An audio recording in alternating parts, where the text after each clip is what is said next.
Hey guys, welcome back to my channel. My name is Gloria and thank you so much for clicking on today's video. Today I wanted to go through some of the plants that I will not be getting, but I kind of want, but I don't think I'm gonna get. So it's a little bit confusing, but it just means I like these plants, but not enough for it to be in my collection, or there's some sort of barrier. So I hope you guys enjoyed today's video. If you haven't done so already, make sure you subscribe to my channel so you don't miss out on any of my new videos. And yeah, let's just jump right into today's video.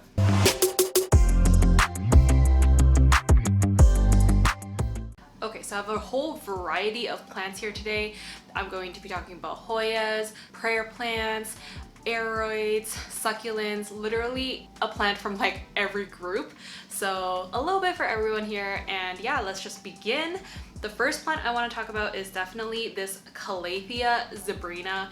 And let me tell you, they have the most beautiful foliage. It's velvety, it's soft, just amazing, honestly. But the only reason why I wouldn't really get a CALATHEA is I'm not really on top of watering sometimes. So I kind of let my plants dry out. I'm not too really like on top of like caring for them, and they really need high humidity. So it's a fussy plant, and fussy plants do not do well in my care, and therefore I probably won't be getting this type of CALATHEA, any CALATHEA actually. I don't think I'll get any of them, but I really like this one. This one's probably my favorite CALATHEA out of all the CALATHEAs, Stromanthes, Tenanthes, Marantas, all of them, and it's because of the velvety foliage. So it's just like really nice. Honestly, the leaves can get so big and so long, so I think they're really beautiful. But yeah, just not the type of plant that would thrive in my care, and therefore I don't really want to bring that into my home and kind of let it wither away, because that's not what I want to do with plants. Number two, this one is the CALLISIA REPENS. I hope I'm pronouncing that right, but it's a really pretty pink plant. I'm really such a sucker for pink plants, and they're just so stunning. I think it's like literally goes against nature when leaves aren't green and they're pink instead. I think it's just so amazing. This one looks really nice if you have a very good specimen, but if you have kind of like an uglier one, or it becomes leggy, it's no longer pretty, so you have to really keep cutting it back and make it really bushy. So I kind of don't really want to have to deal with that. If I don't like the growth pattern, then I don't tend to really buy the plant. So this one, I mainly don't like the growth pattern, but in pictures it looks really nice, and I think if you give it high enough light, it gets really pink. But if you don't, if it's in less than ideal conditions, it'll be like more on the green side and less pink and less vibrant. So sometimes Instagram shows the best of the best plants, but if yours doesn't grow like that, you might not like it the same way. Like I'll kind of fall out of love with it quickly, but from afar, it looks really nice. So that's plant number two. Plant number three is definitely this one, which is the variegated string of pearls. I was gonna say hearts, and I'm like, wait, no, pearls. So I really like my variegated string of hearts, but the variegated string of pearls is like less so variegated. It's just very tiny bit variegated, and it grows very slowly because it is a succulent. And I think that if I'm going to choose between two different succulents, like the string of hearts versus the string of pearls, I like the hearts more. So I really don't need a second variegated kind of string of plant, which is why I just want to stick with my string of hearts and not get a string of pearls. I think it really looks nice only if you have a very big, lush, long plant. Like the ones in nurseries, when you first buy them, they're very tiny. So by the time you wait for it to grow really big and lush, I think that's too much time invested into this plant, especially when I don't love it that much. Next up, we will move on to aroids. So this one is in Anthurium. So this one is the Anthurium regale, and the Anthurium regale, the only reason why I would not buy this is the sheer size that this can grow to.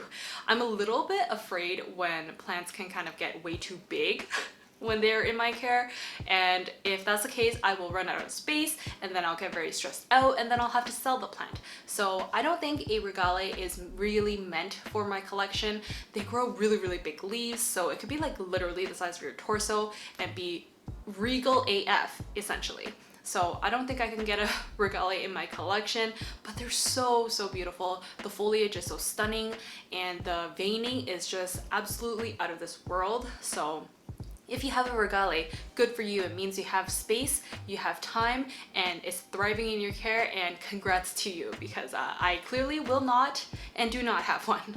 Next up is another aeroid, and this one is a Monstera. So it's the Monstera ESQUELETO. I hope I'm pronouncing that right. Some of these names are really, really difficult. It's literally a Monstera adansonii on steroids. So it has bigger, really, really big holes, and it looks very stringy like, or netty like. I don't know if that's a good description, but the holes are like literally, they can get this big, and the leaves can be as big, once again, as my torso, which honestly I do not have the space for that, as I repeat this over and over again. But Monstera ESQUELETO is very cool. It looks very unique, and a lot of plant enthusiasts love this plant. But I mean, even if I do like the look of this plant, I don't think it would really grow well in my care. These leaves are just crazy, crazy. So next up is a Hoya. So I only have one Hoya on this list, and it is unfortunately the Hoya AH04 silver. So this one is a very silvery Hoya type carnosa, and it's just very beautiful. It's very stunning. But the reason why I wouldn't get this plant is because of the price tag. Now the prices have literally skyrocketed for Hoyas, especially rare Hoyas. And this Hoya, let me tell you, I used to see it for in the $100-ish range, and now it's in the $200 to $300 range, and I just can't justify that for a Hoya, especially when the plant is like this small. It has like 2 leaves or 3 leaves, and it's just, I don't know, I just can't. So unfortunately, I will just admire this from afar, or if I one day get it in a trade, then I will be a very happy girl. But for now, this Hoya AH04 silver is just not for me. I actually have 2 Hoyas, excuse me. So the next Hoya is actually a Hoya PACHYCLADA variegata. So it's not the elbow one where the white is on the margin, but this one is more, the variegation is in the middle, and it's more like yellowy color. So it's a creamish yellow, not so much a white. And this PACHYCLADA is just so incredibly expensive. I see it online for like $200 to $300 for a small Hoya plant. That's probably a rooted cutting, to be honest. And do I love it enough for that price tag? Probably not. This is a very slow grower because it's a PACHYCLADA. PACHYCLADAs are very notorious for being slow growers. They don't grow leaves too often, and it's just, their flowers are really pretty. But this one, slow grower, expensive, big price tag, and I just can't justify this plant no matter how beautiful it is. Next up, I do want to talk about the Alocasia Black Velvet. So this plant is so stunning, it's so beautiful, it's velvety, it's an alocasia, all the good things that a plant parent wants.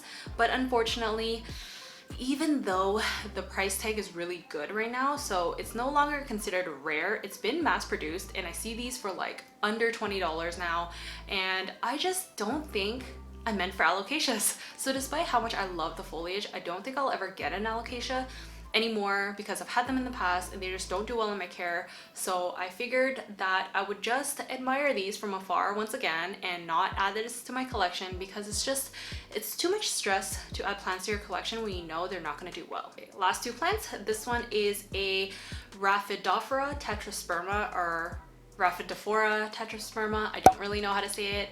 It really depends on how you want to say it, but this plant is essentially a mini Monstera, and mini Monsteras are really, really cute. So I find that I really like the non-tissue culture version. So when the leaves are really, really chubby and very fat, I really like this, like in the picture. But a lot of the ones I see in stores are actually tissue cultured ones, and you do have to wait a long time before the fat, chubby leaves start to grow in, which I don't really have time for that. So I'm an impatient person, and I want to buy it such that the foliage is pretty from the beginning, and not I have to wait like a year down the road for it to be nice. And by then it's going to be a really, really big plant, and then I'll run out of space. So that is my reasoning as to why I wouldn't get this one. But I do really like the leaf shape of this versus the regular Monstera deliciosa, and even though they're kind of similar, I still would end up getting the Monstera instead. Okay, last but not least, I wanted to add this one in, and it's the Plumeria. So this one has the most beautiful flowers. I love this one so much, mainly because of the flowers, so not so much the foliage, which I tend to like for all my other plants. But this one, the flowers are just so cute and waxy and just beautiful, and I I don't even know. Some people are able to grow this indoors and have it bloom for them, but for the most part, I think people like to grow these outdoors. So they bring it outdoors in the summer, and then in the winter they go dormant, all the leaves fall off, but it doesn't mean it's dead. So don't be alarmed if that happens to your plumeria. But they actually deceivingly are big. Very big plants, and sometimes you might think that they're a small plant that will bloom for you, but these are humongous, and therefore I don't think I would have space for this. Even if it were to give me beautiful blooms, I don't think I can justify that, and therefore I wouldn't be getting a plumeria. So I hope you guys enjoyed today's video. I went through 10 plants today, so a whole lot of plants, and I hope you guys enjoyed. Give this video a thumbs up if you did. Comment down below which plant you really like but don't think you would be getting in the near future or in the future at all. Thank you so much for watching, and I'll see you guys in my next video. Bye.